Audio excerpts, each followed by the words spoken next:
beauties, welcome back to my channel. Ashley here. So if you're new, welcome. Thank you so much for tuning in. Stay a while. Don't forget to like, comment, and subscribe. Support your girl. And if you're an OG, as always, thank you for the continued support. So today, beauties, we are reviewing the new Makeup Forever HD foundation. So if you would like to get the tea on this flawless base using the new Makeup Forever foundation, stay tuned. Alrighty, beauty, so let's get into this review. This is actually the second time I'm recording this. You know, sometimes you need to run things back. So I already primed off camera. My concerns mainly when it comes to foundation is I want to know how much coverage it has and if it's also going to fill in my pores and make me look flawless and also comfortable wear. Those are the top three things that I really look for. So I already primed off camera. I used the Professional Light Primer, this one, the mini one. I actually plan on buying the full size. This primer is off the chain. The star of the show. I actually tossed the packaging. That's fine because this is the star of the show.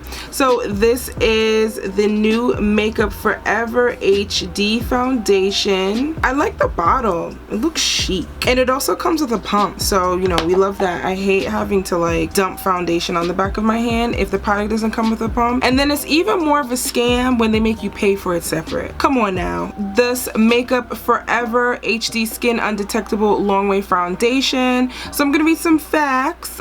It's a liquid formula, natural finish, waterproof, long wearing, medium coverage, and it's best for oily, combo, and normal skin. Now your girl is combo. I am drier than the rest of them. Legit, you can light a match on my chin some days, and I used to just continue to mattify my face, so now I just really focus on hydrating or using something that would just fill in my pores because it kind of will double as that mattifying primer but not like sucking the life out of my skin. I'm glad that, you know, it's good for any of these skin combinations. Okie doke, so some of the highlighted ingredients: it's a micro skin system, so it's supposed to follow the skin's movement, provide immediate high correction, and smooth skin. So that was one of the things that I mentioned that I really look for in a foundation. Vegetable origin glycerol. It's supposed to help to preserve the initial moisturizing of the skin during a 24-hour period. Exopolysaccharide. It's supposed to help for radiance of complexion during a 24-hour period. Now I will say this foundation is not transfer proof. Since I did test it out, I kind of wanted to see what the wear was like versus like just like a first impression, and then it's like, yeah, it's a 10 out of 10. So it is not transfer proof. I did use tissue and tap with my fingers and it did transfer onto my fingers. So for some reason I just feel like that does not make it waterproof. The only foundation that is waterproof is Estee Lauder Double Wear, okay? That foundation is bulletproof. I've cried in it, I've laughed in it, I've done everything in that foundation. I've got my face wet and it didn't budge. That foundation is solid. I don't know any other foundation that's as solid as Double Wear, but honey, she takes the cake. So let's test this foundation out. I am going to use a flat foundation brush. I used the same color yesterday on this brush, so I'm just going back in. So your girl loves full coverage. I found that I used 6 pumps. It might seem like a lot to people, but I love a flawless base, so I tend to use more pumps. Depending on the type of foundation it is, if it's like a good full coverage, I don't need that many, but more skin loving foundations, I tend to use more. So 6 pumps worked for me. I started off with 3 and then I went in with an extra 3. So what you want to do is tap it on the skin. You don't really want to swipe. Like, sometimes I'll start off with a swipe and then pat it in, but usually to see like what the coverage and the color is like. But you want to tap that in to get coverage. So you want to stipple the foundation on. That I find you get the best coverage. I just put the excess on my forehead because the forehead gets the least amount of love.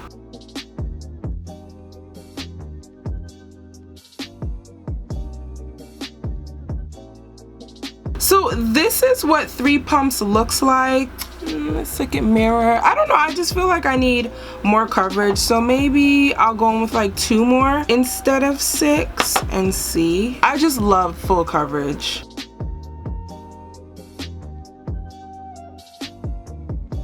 So right away I can tell you it smells good. I like the smell of it. It has like a slight, like a very faint perfume like smell, but it feels very comfortable on the skin. On top of my primer, you definitely should use a primer catered towards your needs. So poreless if you have larger pores, hydrating if your skin is more dry, and then you can, if you have like normal skin, none of those issues, then you can pretty much use whatever. But I always like a good hydrating foundation. At least that's what I usually use on my clients unless they're oily, mainly because I love how foundation sits in the skin. We love a good skin loving foundation. So overall this looks good. Oh, you know what, I definitely forgot to mention the shade. This is shade 4N68. 4N as a neutral. So when I was shade matching for this, I ended up picking up 4N62, and then funny, I logged onto Instagram and then here was Makeup Shayla testing out the same color, and I was like, that is definitely not my shade. So I actually had to return it and get this one, but I tested 3. So I tested 4N62, 4Y66, and the 4N68.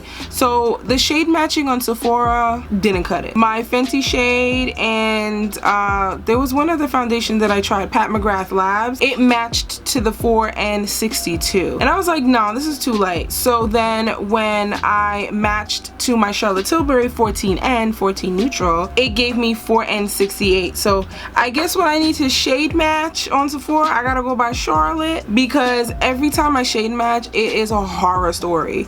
So yeah, the 4N68 was actually the best match for me. So if you are 420 in Fenty, 355 in Maybelline Fit Me, 26 in Pat McGrath Labs foundation, 4N68 is your color. So while we're here, I'm going to test out some new products, see how they layer on top of this foundation. So I'm going in with the KVD Good Apple Lightweight Full Coverage Concealer in Tan 173. So this is what the shade looks like. They said that the applicator is supposed to be reminiscent of your fingertips. So, oh, it actually feels nice.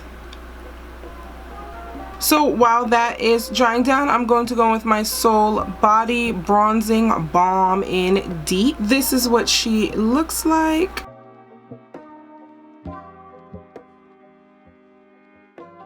Ooh, the KVD concealer gives really nice coverage. I'm just gonna add a little bit more concealer.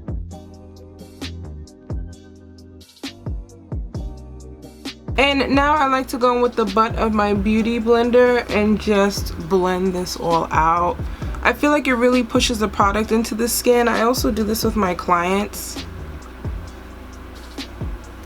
I'm just gonna go back in to make sure we didn't lose that contour. So far so good. I do like the blendability of this, so it's getting an A in that department. It definitely does look good. Okay, so now I'm going with my Huda Beauty Easy Bake Loose Setting Powder in Blondie.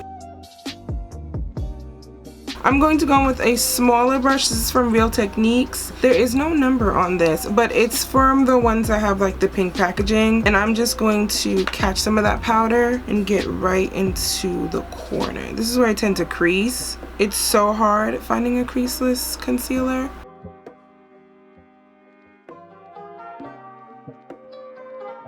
Next, I'm going with my Mineralized Skin Finish in Dark Deepest.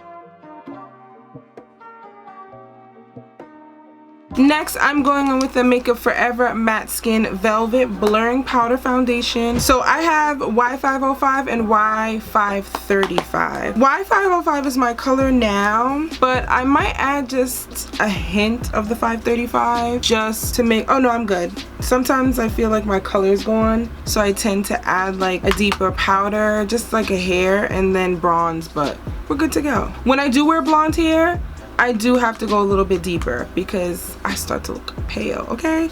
So yeah, that much I will say. Lighter hair, more bronzing, more color. For bronzer, we're going with Cocoa Naughty by Fenty. I'm going with blush now. This is Paradise Venus by Pat McGrath Labs. She is gorgeous. She looks like Raisin by MAC, and I don't care that I have two of the same type of blushes. They kind of look similar, but that doesn't mean that they are. And you can never have more than one of the same blush in the same family. That would be like having too many nudes, and there's no such thing as too many nudes. Whoever tells you that is negative and you don't need them in your life.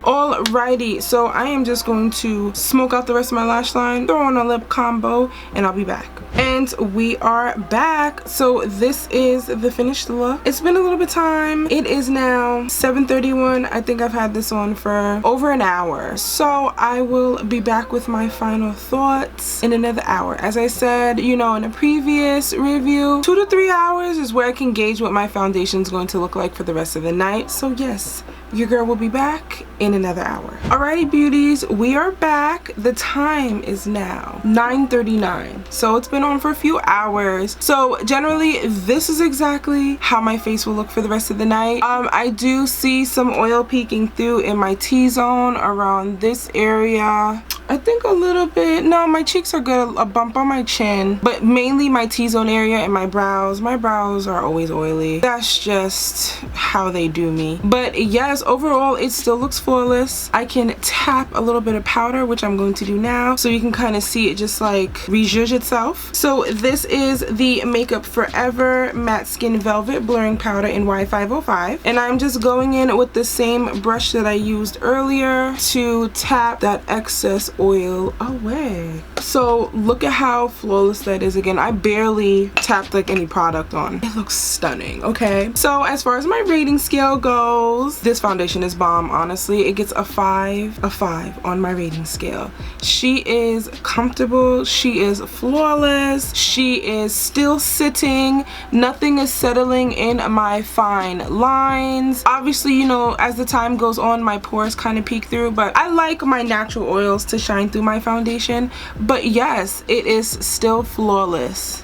I definitely like this foundation. I would be using it again. And you know, since this is like the year of complexion, actually, you know, I do want to do a follow-up to see if we're still loving complexion, because you know, you might love something now and then it changes later on. So you know, I'm hoping to do that for you all, just like a follow-up with complexion to see how it's doing. But definitely this foundation is worth it. So if you're looking for a new foundation, why not test out the new Makeup Forever HD foundation? It looks gorgeous. I mean, it literally looks like how I just said it earlier after I just tapped those 2 spots. Couldn't be happier. So yes, on a scale of 1 to 5 lipsticks, honey, she gets a 5. The foundation is flawless. If you're thinking about it, do it. Okay, just do it like Nike. So yes, loves, thank you so much for tuning in. I hope you enjoyed this review, and definitely let me know your thoughts and comments down below. If you do have it, let me know how you like it. And as always, thanks for watching. Until next time.